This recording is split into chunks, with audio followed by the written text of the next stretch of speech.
End zone and intercepted by Kirby Joseph. So the Seattle Seahawks have just fallen their first game of the season. They have fallen to the Detroit Lions. They now go to 3-1. And of course, they are behind the Minnesota Vikings for the top seed. But the good news is the Seahawks are still in the lead for the division of the NFC West. Now, before we get into this, hit that like button, subscribe, and hit that notification bell. And let's get right into it. So, Seahawks lost to the Lions 42-29.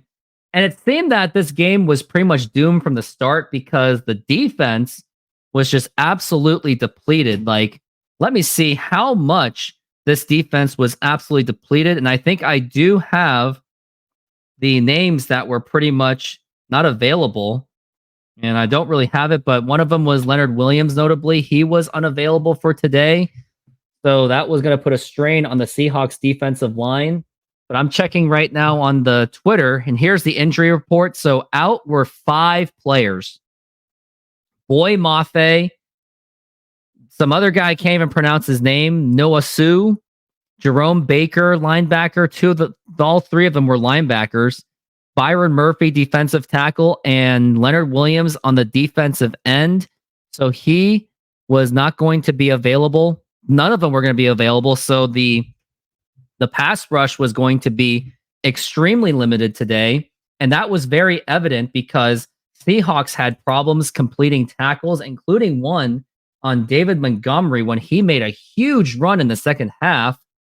And just the defense in general, they just could not get to Jared Goff, which was the reason why he had so much time in the pocket, which is why I don't even think that he even threw an incomplete pass. Like, I can check the stats and see if he even threw an incomplete pass, but I don't even think he did. He was 18 for 18 with 292 yards and 2 touchdowns. So you couldn't go wrong with that, which is huge reasons why big plays were given up mostly in the second half. First half was kind of like exactly what you expected, but then second half was just pretty much lost on the defense.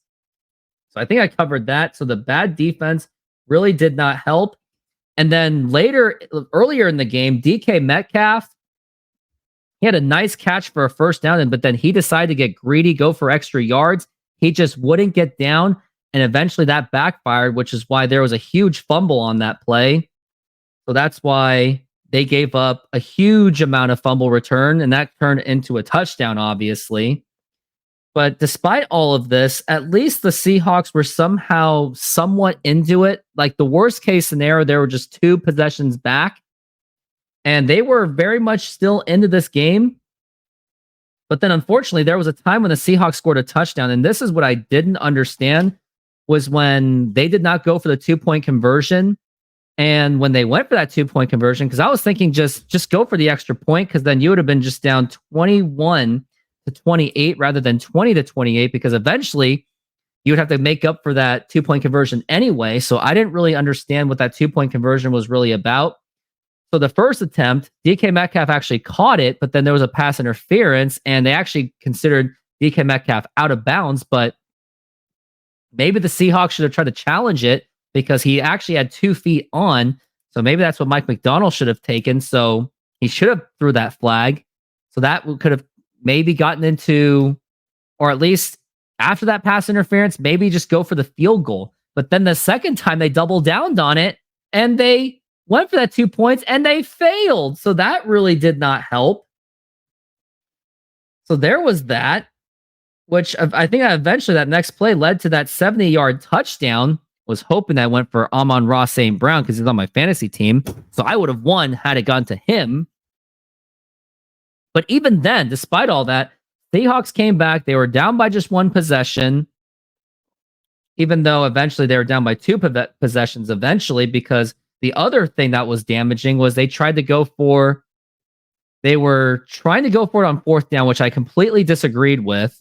They should have just gone for the field goal. I know, although Jason Myers may have not had that range, but you were in a freaking dome, so maybe you would have should have gone for that field goal. But of course, that didn't happen. And I think eventually that's where the Lions made it into a 2-possession game. And then it gets even worse, where Geno Smith was driving the ball downfield, but then eventually on 4th down at the goal line, he failed to convert. And then there was a time where he had no idea that it was even happening, which I think it should have been a false start anyway.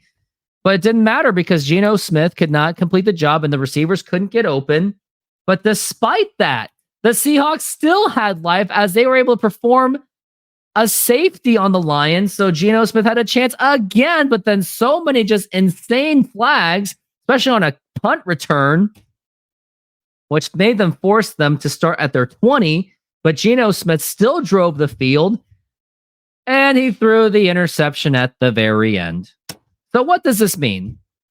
So first, I just have concerns on Geno Smith. Like, yes, the defense was really bad. He shouldn't have been in that position, but when you're given the opportunity to either close the gap or tie the ball game, you still have to do your job. Like, yeah, the defense is bad, but nothing's going to be handed to you. Like, look at the first 3 games. The defense was literally handing it to you, and you still couldn't complete it.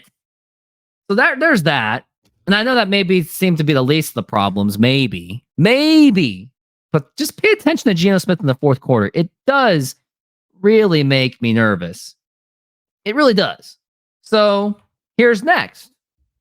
Defense was awful because everyone was injured and the guys in the backup units just couldn't do anything, especially when Jared Goff and Gibbs and Montgomery was just literally just chewing you up. Of course, you're not going to get much done on that one. So with bad defense, especially depleted on personnel, it was going to be tough to stop him. But despite that, I thought you gave up 42 points, but at least the defense did some of their parts, but it just wasn't enough, especially when you gave up a huge play to David Montgomery and you gave up a huge 70-yard touchdown reception, which really shouldn't have happened. So what does that mean going into the next game? I got to see who the Seahawks are playing next. But before I even go to that, let's go into the stat line. Yep, Geno Smith, 395 yards and a touchdown, but you just could not complete a couple of those drives that should have been completed. Kenneth Walker had 3 touchdowns, so if he's on your fantasy team, congratulations. DK Metcalf, 104 yards, but had that huge critical fumble, which really didn't help. Jackson Smith and Jigba and Tyler Lockett were pretty busy today, along with Zach Charbonnet. Even Jake Bobo got some pretty big passes too. So Stephen Core made some pretty good impacts. So, and then the Lions, Jared Goff, 292 yards. When defense is not getting to Jared Goff, what do you expect? You're going to give up touchdowns and 292 yards? Yeah, Gibbs with 78 yards. Actually, that's pretty impressive considering that it was pretty much the defense was pretty much just getting blown up. But also, David Montgomery put in his 40 yards. So, I mean, considering that, I thought they stopped the run game pretty well, with the exception of that one big run by Montgomery. And of course, they give up a lot of passes. But yeah, going into the next game, it is going to be, looks like it's going to be the not San Francisco Giants. It's going to be the New York Giants. And let me double check that schedule. Let me go to the Seahawks schedule. All right, what do we got here? Next week, they're going to be playing the New York Giants at home, luckily, and that's a broken team, so you would think the Seahawks should be able to win that game. And then October 10th on Thursday, you're going to be playing the San Francisco 49ers at home. So that's going to be the game where they may lose. But the Giants game, you would think that they should be able to win, but you should try to get both of them because then you're going to be playing at Atlanta against Kirk Cousins. Then you're going to be playing Buffalo at home, then Rams at home, and 49ers on the road. So the Seahawks have a pretty tough road ahead of them. So at least when taking it 1 week at a time, absolutely take care of the Giants. And let me double check on that Giants game to make sure that it is at home. And yes, it is at home because it has at 125. So they will be in Seattle. So that's going to be an advantageous opportunity for the Seahawks to win that game. But until then, hopefully the Seahawks defense could be healthy by then, because 5 players on your defense being out is definitely a cause for concern and a disaster. I mean, Mafe was out.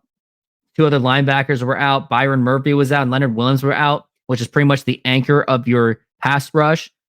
So going forward, hopefully that they will be healthy.